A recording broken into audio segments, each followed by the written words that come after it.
أعوذ بالله من الشيطان الرجيم. بسم الله الرحمن الرحيم. فخذوا النصيحة إخوتي من مخلص يرجو لكم أن تتبعوا الحق المبين. فرض اللقاء فصححوا أخطاءكم. Мир вам, милость Аллаха и Его благословение. Хвала Аллаху, который дарует и предопределяет, который могуществен и силен. От Него нет убежища. Он — обладатель славного трона и благоразумных приказов. Охватка Его сурова. Вся власть принадлежит Ему. Он правит всем сущим. Все творения Его и все приказы Его. Он повелевает все, что пожелает, и делает то, что хочет. Я воздаю Ему хвалу, и пречист Он, и прошу Его о прощении. Я воздаю Ему хвалу и благодарность. Я прошу Его о прощении и каюсь. Ему принадлежит власть и хвала, и Он свидетель всякой вещи. Я свидетельствую, что нет божества, кроме одного Аллаха, у которого нет сотоварища. Он вершит то, что пожелает. Я также свидетельствую, что Мухаммад — Его раб и посланник. Слава, величие и сила для того, кто подчинился Ему и последовал за Ним. И позор, унижение и бесчестие для того, кто не повиновался Ему, поступил вопреки Ему и последовал за своими страстями. А затем мы возвращаемся к хиджабу. На прошлой серии мы говорили о хиджабе и о сомнительных вещах, связанных с женским хиджабом. В этот благословенный вечер мы возобновляем наш разговор. И темой сегодняшней передачи мы сделаем хиджаб, выставляющий на показ красоту. Хиджаб, выставляющий на показ красоту? Да. Хиджаб, выставляющий на показ красоту. Давайте сначала послушаем жалобу одной сестры. Она говорит: «Люди много меня порицают. После того, как я надела хиджаб, от их слов меня постигло недоумение и замешательство. Они обратились ко мне, сказав: с того момента, как ты надела хиджаб, счастье изменило тебе. Стань же вновь свободной, как облако. Но как? Как я могу снять его? Как я могу прекратить носить? Это настоящий хиджаб. Он словно стал частью меня. В нем я стала величественной. Я не сниму мое покрывало, несмотря на горечь черствости. Мое доказательство — это шариат моего Господа, а не людские страсти. Как я могу отдалить от себя мой хиджаб после истинного покаяния? Как я могу ослушаться моего Господа? У меня нет ответа. Он пришел ко мне с розами, советуя мне и давая обещания: «Красавица, вернись к счастью и довольству». Мои мысли блуждали и были в затруднении. Один раз за другим я стала спрашивать себя: снять ли мне платок? Но как я могу его снять? Тот, кто следует правильному пути, не склонится к соблазнам. Укрепи мое сердце, Господи, и прости мои прегрешения. Тот, кто хочет счастья, высоты и лидерства, пусть выполняет шариат своего Господа, постоянно совершает айбадат. Как я могу снять? Это настоящий хиджаб. Он словно стал частью меня. В нем я стала величественной. Я не сниму мое покрывало, несмотря на горечь черствости. Шариат моего Господа — мое доказательство. Нет, люди, я не сниму его. Милостивый отец, ревностный муж, ласковая мать, уважаемая мусульманка, где мы, а где шариатский хиджаб? Где мы, а где шариатский хиджаб, носить который нам приказал наш Господь и наш посланник, мир ему и благословение Аллаха? Воистину, когда ревностный мусульманин смотрит на нынешнее положение многих женщин и девушек, его лоб покрывается потом от стыда. Его тело содрогается от сожаления, а сердце заполняется печалью и тоской. Тебе будет достаточно, о раб Аллаха, если ты выйдешь из своего дома на улицу, в магазин или на работу, или даже в университет. Что такое университет? Это надо увидеть собственными глазами и услышать своими ушами. Тогда ты поймешь, насколько все гибло, и тебя охватит печаль. Глаза заплачут, а сердце придет в замешательство. Если ты увидишь это все и услышишь, то в тебе вскипит кровь ревности. Так кричи же с тем, кто кричит. Из-за подобных вещей сердце разрывается от скорби, если в нем есть ислам и иман. Ты увидишь женщину одетую, но в то же время раздетую. Она идет рядом со своим мужем под ручку. Этот муж идет рядом с ней, будучи доволен тем, как она выставила на показ свою красоту, и счастлив, что она без хиджаба, гордится, что она голая. Ты увидишь отца, который забросил воспитание своей дочери, соответствующее книге нашего Господа и сунне нашего пророка. Он оставил ее в унизительном положении. Его губы ничего не говорят дочери. Он не смотрит на нее и абсолютно к ней безразличен. И нет мощи и силы ни у кого, кроме Аллаха. Ты можешь увидеть, как ее мать идет рядом с ней. Дочь в брюках стрейч, почти голая, а ее мать не удерживает ее от этого ни одним своим словом. Она не запрещает ей совершать этот харам. Даже возможно, что это она сама подговорила ее против хиджаба, чтобы ей достался муж, такой же нечестивец, как и она. В один из дней она говорит своей дочери: «Разденься. Что ты себя заматываешь? Покажи волосы, одень что-нибудь обтягивающее, с короткими рукавами, чтобы к тебе пришел жених. И нет мощи и силы ни у кого, кроме Аллаха».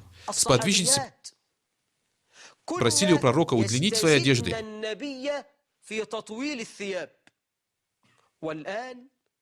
А сейчас миллионы женщин укоротили свою одежду и решили, что это признак цивилизованности и прогресса. Хотя это на самом деле начало отсталости. Правду сказал поэт, описав женщину, которая укорачивает свою одежду. Он сказал: «Ты засучила подол до колен? Ты засучила его до колен? Скажи ради Бога, какую реку ты переходишь? Для чего ты подняла платье? Хочешь перейти реку? Ты засучила его до колен. Скажи ради Бога, какую реку ты переходишь? Как будто бы твоя одежда с утра все сокращается и сокращается. Ты думаешь, у мужчин нет чувств? Может быть, ты не знаешь? Ты думаешь, у мужчин нет чувств? Может быть, ты не ощущаешь. Если же ты приблизишься, о раб Аллаха, пляжем в летний сезон, ты увидишь зверей в образе людей, человеческих волков, в ужасных положениях. Все такие голые, будто лесные звери или дикие животные в джунглях. И нет мощи и силы ни у кого, кроме Аллаха. Сестры мои, где мы, а где шариатский хиджаб? Сейчас среди девушек распространился хиджаб, который сам по себе нуждается в хиджабе. Ты надеваешь штаны, обтягивающие брюки, вечерние платья с декольте, когда вся спина голая. Сначала ты ходила с распущенными волосами, Сейчас завязала шарф и показываешь челку. У тебя не платок, а пародия на платок под цвет брюк. Сейчас между женщинами распространился хиджаб, выставляющий на показ красоту. Хиджаб, который сам по себе нуждается в хиджабе. Сестра моя в Аллахе, дочь моя, клянусь Аллахом, я хочу для тебя блага. Клянусь Аллахом, я ревностно к тебе отношусь. Я ревную всех мусульманок так же, как ревную свою жену, как отношусь к своей дочери. Клянусь Аллахом, дочь моя, клянусь Аллахом, дочь моя, я говорю то, что в твоих интересах. Я желаю тебе блага. Сестра моя в Аллахе, о та, которая любит Всевышнего Аллаха, о та, которая любит его посланника, мир ему и благословение Аллаха. Знай, что враги хиджаба, стыдливости и целомудрия многократно пытаются увлечь тебя к гнили и разложению, извлечь тебя из одеяния целомудрия и из хиджаба. Когда они увидели, что ты твердо хочешь придерживаться приказа Аллаха и посланника Аллаха,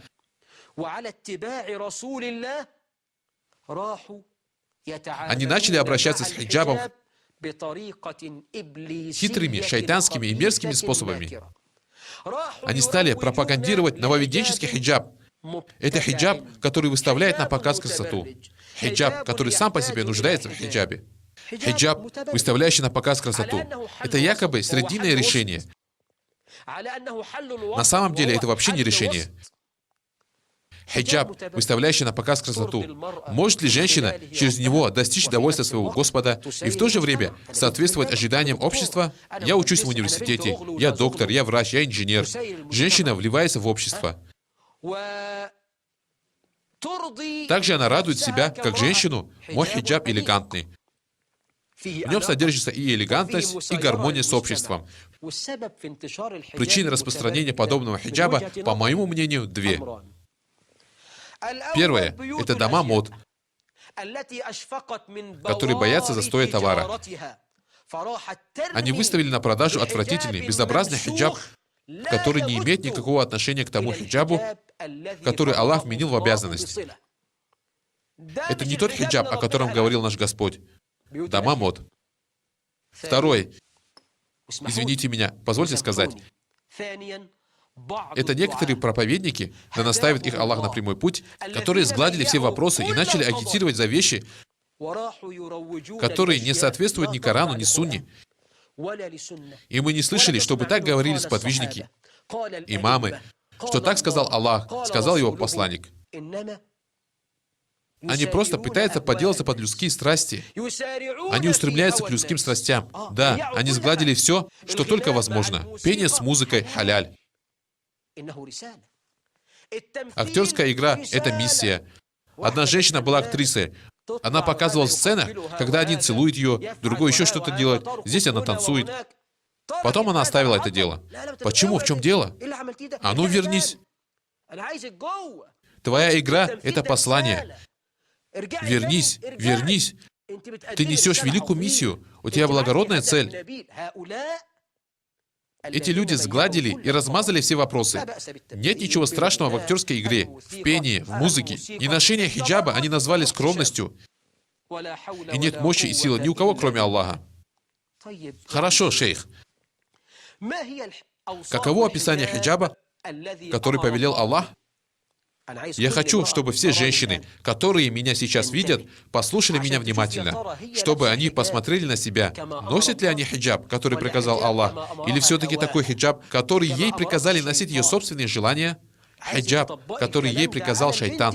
Я хочу, чтобы ты примерила мои слова на то, что ты надеваешь, чтобы ты поняла, где находишься ты, а где хиджаб. Ты скажешь мне: шейх, если бы ты видел, как я одевался раньше, я надевал обтягивающие брюки, водолазки и так далее. Сейчас я одеваюсь лучше, чем тогда. Нет, дочь моя, не надо сравниваться с тем, что хуже. Надо брать пример для подражания только в хорошем, в благом. Послушай внимательно, сестра моя в Аллахе. Есть человек, который не делает намаз. Когда он услышал Коран и Сунну, он сказал: я исправлюсь, принесу покаяние перед моим Господом и буду делать намаз. Мне, наверное, хватит, если каждый день я буду делать только фаджр намаз и аср намаз. Будет ли такой ибадат принят от него? Это так он покаялся? Это так он делает намаз? Где намаз? Нужно делать 5 намазов каждый день. Он говорит, 2 хватит, только 2. Примется ли это от него? Никогда. Что ты думаешь о человеке, который не делал намаз, а потом сказал, я буду читать намаз, но при этом буду продолжать делать харам, не буду держать уразу в Рамадан. У меня есть деньги, но я не буду платить закат. Это мне не нравится, не в моем это вкусе. Я просто буду делать намаз. Примется ли это от него? Одна женщина, не носящая хиджаб, ходила полуголая, и Аллах вывел ее из заблуждения. Она узнала цену своего тела, узнала, что Аллах почтил ее хиджабом. Сейчас я надену хиджаб, как сказал мой Господь. Но надену такой хиджаб, который мне нравится. Надену джинсы, на голову шарф, блузку из красивого шелка. Потом наложу полкило краски на лицо. И так я буду женщиной в хиджабе. Она думает, что достигла веры Фатмы или Айши. Дочь моя, это не хиджаб. Это кто-то над тобой посмеялся. Кто внушил тебе такие мысли? Хорошо, как выглядит тот хиджаб, который нам приказал Аллах? Послушай. Ученые сказали, воистину хиджаб, которым доволен Всевышний Аллах и его посланник, мир ему и благословение Аллаха, имеет 8 условий или свойств. 8 свойств. Первое, чтобы он закрывал все тело. И это наиболее предпочтительное из 2 мнений. Либо все тело, за исключением лица и кисти рук. И это мнение группы ученых. Я не буду сейчас касаться этого разногласия. Первое условие, чтобы хиджаб покрывал все тело. И это наиболее предпочтительное из 2 мнений. Либо все тело, за исключением лица и кисти рук. И это мнение уважаемой нами группы ученых, к которым мы хорошо относимся, используя этику противоречий. Второе условие. Чтобы хиджаб не был сам по себе красотой. Цель хиджаба — это скрытие красоты. Абсолютно неразумно, чтобы он сам по себе был красотой. Это абсурдно. Ты должна понять следующее. Я не говорю тебе сейчас, что ты не должна надевать хиджаб других цветов, помимо черного. Нет, ты можешь носить коричневый хиджаб, серый, синий. Можно, это не проблема. Даже если черный и будет лучше. Главное, чтобы не было украшений. Третье. Чтобы хиджаб был толстым, плотным, не просвечивал, и чтобы не было видно то, что одето под ним. Ты надеваешь длинную одежду, правильно? Но тонкую. Под хиджабом ты ничего не надела. Это хиджаб? Как привел Муслим, посланник Аллаха, мир ему и благословение Аллаха, сказал, «Я еще не видел 2 вида обитателей огня». Среди них он упомянул одетые и в то же время раздетые. Она носит длинную одежду, но выглядит как голая из-за тонкой просвечивающей одежды. Почему? Почему так, дочь моя? Одетые и в то же время раздетые, отклоняющиеся и склоняющиеся, головы которых подобны свисающим верблюжьим горбам. Они не войдут в рай и не почувствуют его аромат, хотя его аромат ощущается на таком-то и таком расстоянии. Послушай следующий красивый хадис. Послушай, какая ревность была у нашей госпожи Айши. Имам Малик привел Аль-Муатта, хадис, что одна женщина как-то вошла к Айше, да будет доволен ею Аллах, в платке, в котором просвечивал ее лоб. Она надела платок, покрыла им лоб, но он был такой тонкий, что лоб стал просвечиваться. Сегодня какая-нибудь девушка может надеть шарф, а из-под него виден локон волос. И она говорит, я в хиджабе. Знаешь ли ты, что сделала Айша? К ней зашла женщина в платке, из-под которого просвечивал ее лоб. Айша разорвала этот платок и сказала, разве ты не знаешь, что Аллах не спасал в суре Ан-Нур? Затем она приказала принести толстый платок и надела его на ту женщину. Четвертое условие. Необходимо, чтобы хиджаб был просторным, не узким. Женщина говорит, «Альхамдулилля, я покрыла себя полностью, аж платье по земле волочится, абая у меня по земле волочится. А что это за пояс на талии?» Почему на талии пояс? На талии. Он описывает тело, как будто ты невеста на свадьбе. Почему ты так делаешь? Хорошо, дочь моя, такой хиджаб показывает формы твоего тела. Он должен быть широким, не узким, чтобы не описывать ничего из твоего тела. Имамы Ахмад и Абу Дауд привели. Я приведу хадис с иснадом, чтобы невежды не смогли с нами поспорить. Этот хадис привел Ахмад и Абу Дауд. Этот хадис хороший, достоверный. От Усама бин Зейда, да будет доволен ими Аллах, передается, что он сказал, посланник Аллаха, мир ему и благословение Аллаха, подарил мне толстую киптию. Киптия — это вид одежды, который изготовлялся в Египте. Его делают копты. Слово «копт» — кипты означает «древний египтянин». Неважно, был ли он мусульманином, буддистом, кафиром, какая бы у него ни была религия. Копт значит древний египтянин. Усама сказал: посланник Аллаха, мир ему и благословение Аллаха, одел на меня толстую киптию. Она была одним из подарков, преподнесенных ему Дихьятуль Кальби. Я же подарил ее своей жене. Посланник Аллаха, мир ему и благословение Аллаха, спросил меня: почему ты не носишь киптию?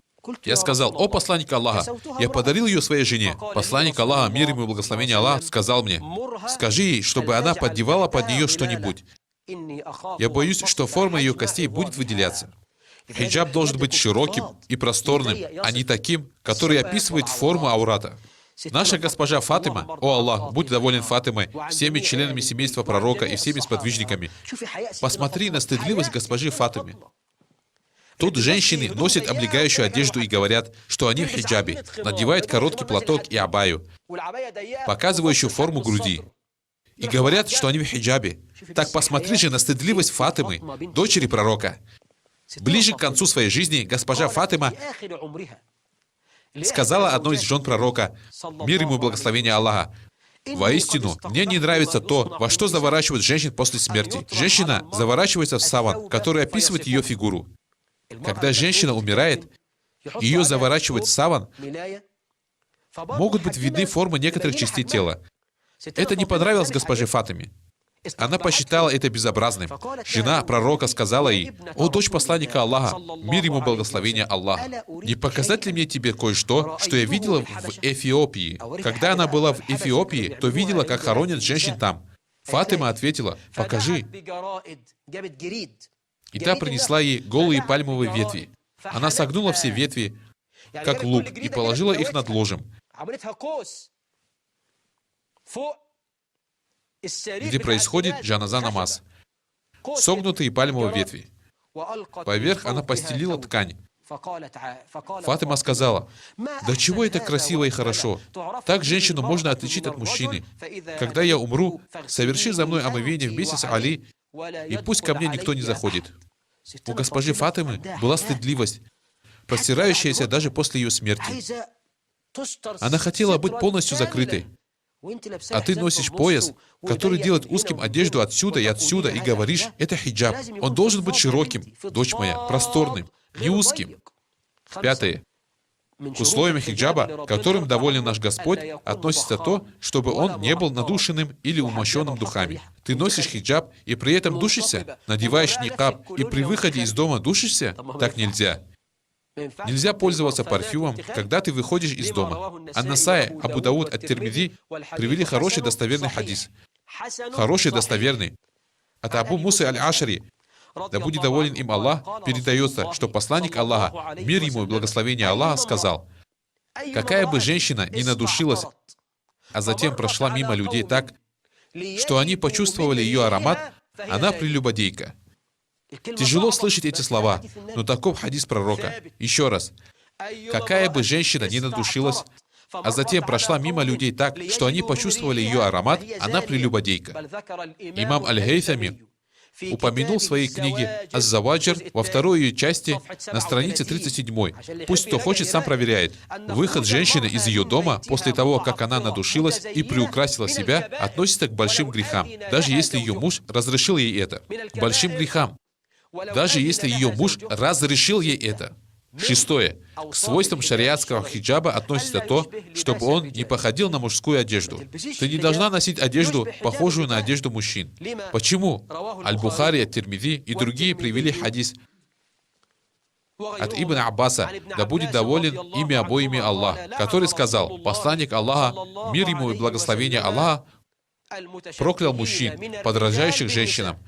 Абу Дауд и Ахмад привели хадис с достоверным иснадом от Абу Хурейры, да будет доволен им Аллах, который сказал: посланник Аллаха, мир ему и благословение Аллаха, проклял того мужчину, который надевает женскую одежду, и женщину, которая носит мужскую одежду. Это происходит в наши дни. Девушки носят мужские цепочки, а юноши в наши дни могут носить серьгу в ухе. Юноша, учащийся в университете, носит серьгу в ухе, а также одевает шелк. Что это? Женщины надевают одежду, которую в основном носят мужчины.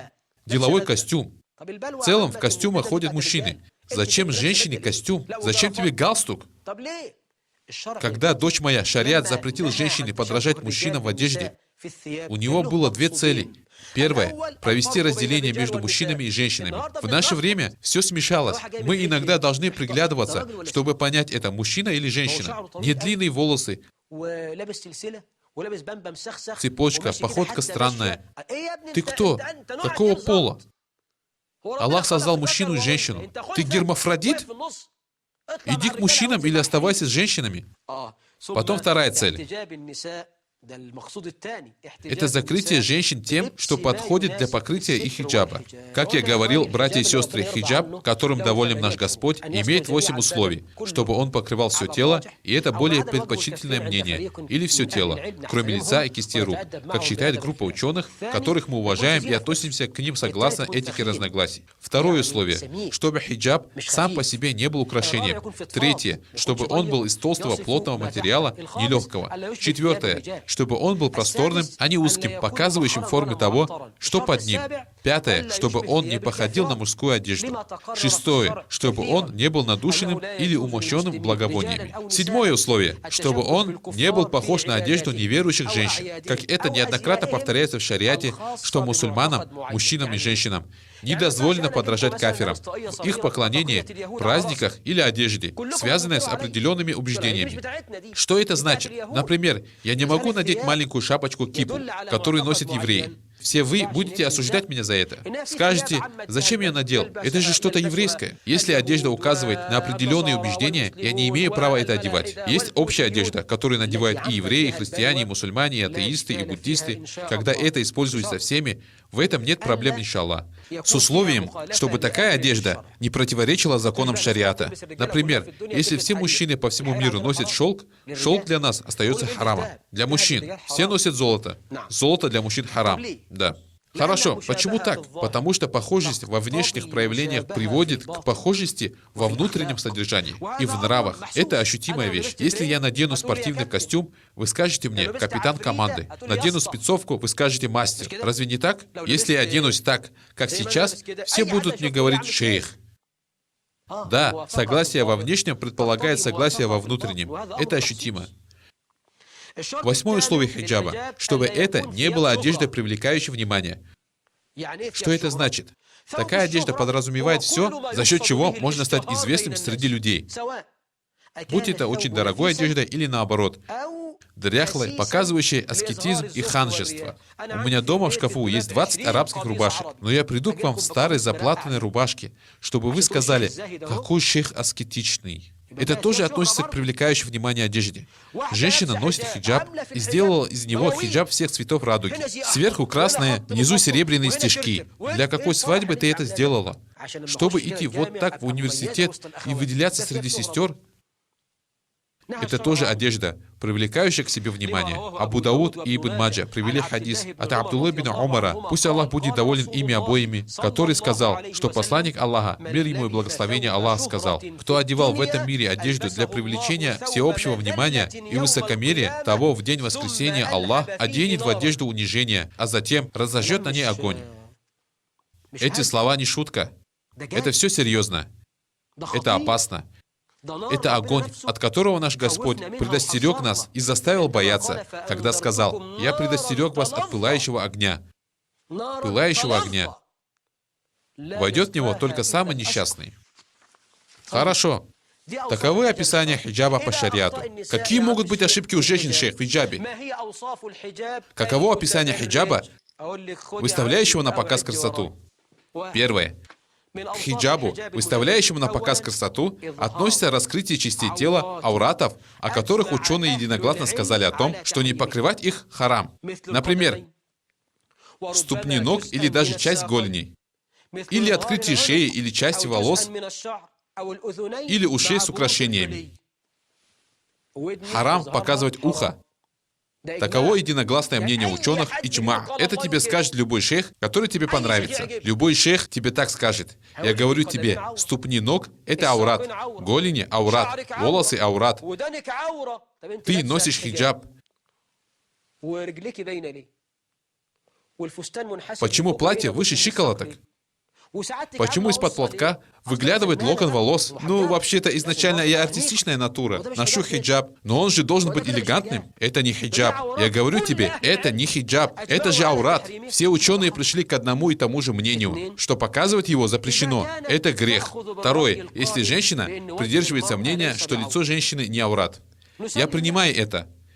Все, шейх, я убедилась в правильности этого мнения. Сейчас я не буду ссориться из-за этого. Все, я покрою все свое тело, кроме лица и кистей рук. Хорошо, но зачем ты тогда покрываешь лицо разными видами красок и пудры, всеми цветами радуги? Она носит хиджаб, намазала лицо красным, черным, синим, белым и вышла так на улицу. Она смотрит, абая просторная, широкая, как ты и говорил. Так зачем выщипывать брови? Ты говоришь о религии. О религии. И в то же время накладываешь на лицо половину краски земного шара. Я ношу хиджаб, наложила краски и выщипала брови. Зачем? Разве ты не знаешь, что пророк, мир ему и благословение Аллаха, проклял женщину, выщипывающую брови, и ту, кто выщипывает их другой женщине? Одной женщине однажды сказали, что пророк проклял женщину, выщипывающую брови, и ту, кто выщипывает их другой женщине. Она сказала: братья, ну не всем же Аллах сделал тонкие брови. Посмотрите, как она говорит о религии. Так можно говорить на заваленке, но не тогда, когда говоришь о религии. Она не говорит: Аллах сказал так-то и так-то. Она не говорит: посланник сказал. Третья ошибка. Если женщина носит никаб. Какая-то женщина носит никаб. Маша Аллах. Некоторые сестры, которые носят никаб, да наставит их Аллах, сейчас носят подобие платка. Нижняя часть платка доходит только до низа шеи. Никаб не спускает до половины носа. Платок она носит над выщипанными бровями. Глаза подкрасила, приукрасилась и пошла вот так. Скажи мне ради Аллаха, это никаб? Это не то, что имел в виду наш Господь. Никаб должен быть таким? Это никаб? Что ты сделала? Ты так делаешь большую фитну, чем если бы ты раскрыла волосы. Побойся Аллаха. Побойся Аллаха в себе, в твоей религии. Открой глаза настолько, чтобы видеть дорогу и все. Главное, не носи никаб таким способом. Да наставит тебя Аллах. Четвертое. К ошибкам женщин в хиджабе относится то, что их хиджаб сам по себе является украшением. Хиджаб нужен для чего? Чтобы скрыть красоту. Может ли такое быть, чтобы он сам по себе был украшением? Хиджаб кричащих цветов. Одна носит красный хиджаб, другая желтый. Спереди золотая полоска, здесь серебряная, обшитая позументом. Платок завязан наверх, как будто это корона. Просто пирамида какая-то. Это платок? Правду сказал пророк, головы которых подобны свисающим верблюжьим горбам. На голове как будто корона. Подол абайи она украсила блестками. Некоторые абайи, которые сейчас в продаже, вышиты золотыми или серебряными нитками. Золотые или серебряные нитки образуют картины, например, птица на спине. Как будто бы она говорит мужчинам: смотрите сюда. Это, дочь моя, не хиджаб. Даже если он длинный, он является украшением сам по себе. Кто посмеялся над тобой, сказав, что ты носишь хиджаб, это не тот хиджаб, который приказал наш Господь. Затем она выходит в таком виде, привлекая к себе взгляды. Я скажу следующее. Я скажу так, как сказал шейх Мухаммад Хасан по этому вопросу. Воистину, это хиджаб обмана, фальшивый хиджаб, украшательный хиджаб, хиджаб фитны. Это ногой, показывающий красоту хиджаб, одетый поверх пустой головы, в которой нет ни знания, ни богобоязненности, ни страха перед Аллахом, ни благочестия и стыдливости перед Всевышним. Он сказал правду, клянусь Аллахом. Пятое. К ошибкам женщин в хиджабе относится узкий хиджаб, описывающий ее фигуру. Такая женщина надевает абаю, а на талию одевает пояс. Я видел некоторых сестер, которые носят джинсовые абаи. Тебе нравится джинса? Ты хочешь носить одновременно хиджаб и джинсу? Это уже вообще. Или сейчас мода на издаль. Здесь он приоткрыт, а под ним водолазка и брюки. Это мода такая. Девушка надевает яркие вещи. Сверху издаль. Под ним водолазка и брюки. А издаль открыт. Она идет с таким открытым издалем. Ты в хиджабе? Это такой хиджаб? Это такая мода, дочь моя. Так одеваться не приказывал ни Аллах, ни пророк Мухаммад. Она надевает абая с широким рукавом. Примерно такой рукав, который носит у нас в Египте саиди. Мужчины носят такие рубашки. Но мужчины-то ладно. Тут женщина носит абая с широким рукавом. При первом же ее движении ее рука обнажается до сюда. Хорошо, но весь локоть аурат, как сказали все ученые. При движении руки все развивается и звенит. Зачем ты так делаешь? Это хиджаб? Скрой локоть, сестра, надень нарукавник, чтобы рука была покрыта. Также это не хиджаб, дочь моя, не хиджаб. 7. Ношение высокого каблука. Женщина надевает никаб, широкую длинную абаю и при этом высокий каблук. Она идет и переваливается, как хромая утка, в своей широкой абае, ловя на себе мужские взоры. В каблуке может быть кусок железа или меди. И женщина стучит каблуками по земле, привлекая взоры мужчин. Всевышний Аллах запретил в Коране выявлять звуки украшений. Харам, если женщина выявляет звук украшений. Она наденет браслет и будет махать руками перед мужчинами. Так она привлечет внимание. Наденет каблук, и он будет стучать тык-тык-тык по земле. Наш Господь запретил это. Всевышний Аллах сказал в своем Коране, и пусть они не стучат своими ногами, давая знать об украшениях, которые они скрывают. Знаешь ли ты, кто первым придумал высокий каблук? Одна еврейка, она привязала к своим сандалиям колодки, чтобы казаться выше, и чтобы ее увидел ее возлюбленный. Это евреи. Носи подходящий каблук, женщина. Подходящий. 8. К ошибкам женщин в хиджабе относится попустительство в покрытии. Она носит никаб, это правда. При этом она может выйти на балкон вообще без платка, с непокрытой головой, вышла в той одежде, которую носит дома. Люди на улице видят ее. Она носит никаб, правда. Но она не покрывается, когда открывает дверь квартиры, и все мимо проходящие по лестнице люди ее видят. Ты серьезно носишь никаб? Женщина носит никаб, но пошла к соседке в домашней одежде, без хиджаба. Некоторые женщины вообще выходят в ночных рубашках или пижамах. Дочь моя, разве тот, кто поднимается по этой лестнице, и тот, кто идет по улице, это твой махрам? Твой отец, дядя по отцу или по матери? Или это вообще не мужчина в принципе? Почему ты тогда показываешься перед ним без хиджаба? Это попустительство, убийственное попустительство. Сегодня те, в сердцах которых есть болезнь, любят смотреть, кто как выглядит. Завтра какая-нибудь женщина выйдет без хиджаба, но он будет хотеть именно тебя. Побойся Аллаха в своей религии. Сестра моя, храни честь мужа в его отсутствии, храни религию. 9. Попустительство в хиджабе с родственниками мужа, не являющимися махрамами.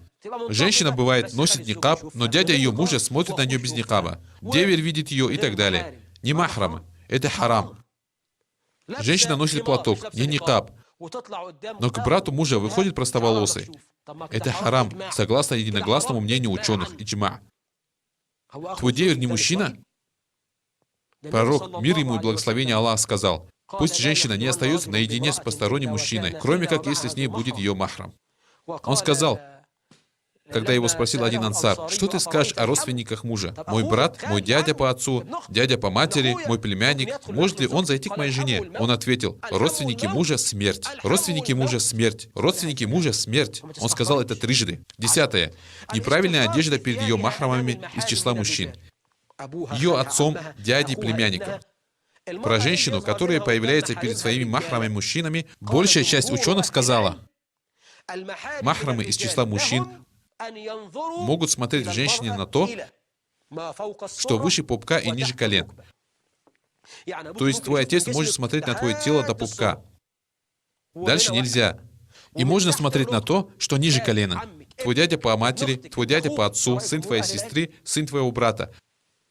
Таково мнение большей части ученых. Второе мнение ученых. Они сказали: нет, женщине можно показывать им то, что обычно видно дома, как части тела, на которые делают омовение. Давайте остановимся на мнении джумгура, большинства ученых. Оно проще. Хорошо, можно ли себе представить, что ты выйдешь к отцу в лосинах, въедающихся в твою кожу, но в лосинах ты словно голая, будто бы ты их и не надеваешь? Есть лосины цвета кожи, в них как будто ты и вправду голая. Ты не раскрытая или ты ходишь в шортах? Или ты выходишь к сыну в прозрачной ночной рубашке, в которой видны твои срамные места? Где стыдливость, дочь моя? Так нельзя. 11. К ошибкам женщин в хиджабе относится попустительство в вопросе участия в джахилийских свадьбах. Женщина носит никаб и при этом посещает подобные свадьбы. Что значит джахилийские свадьбы? Там музыка, полуголая невеста, отсутствие хиджабов на женщинах, танцы. Зачем ты, женщина в никабе, идешь к этим дуракам? Да наставит Аллах всех мусульман. Я прошу прощения у Аллаха. Зачем ты идешь туда, где происходят подобные порицаемые вещи? Она скажет: это свадьба дочери моей сестры. Свадьба моей сестры. Ты пойдешь в огонь из-за страстей своей сестры? Это поможет тебе в ахирате? Наш Господь говорит: когда те, за кем следовали, отрекутся от тех, кто следовал за ними, и увидят мучения, связи между ними оборвутся. Разве ты не знаешь, что ты будешь сидеть вместе, где творится грех, и даже порицая это в своем сердце, ты будешь соучастницей их греха? Послушай слова Аллаха: не садись вместе с ними, если услышите, как они отвергают знамения Аллаха и насмехаются над ними, пока они не увлекутся другим разговором. В противном случае вы уподобитесь им. Что ты забыла, женщина в никабе, на свадьбе, где женщины без хиджаба, мужчины танцуют, девушки танцуют отвратительным способом.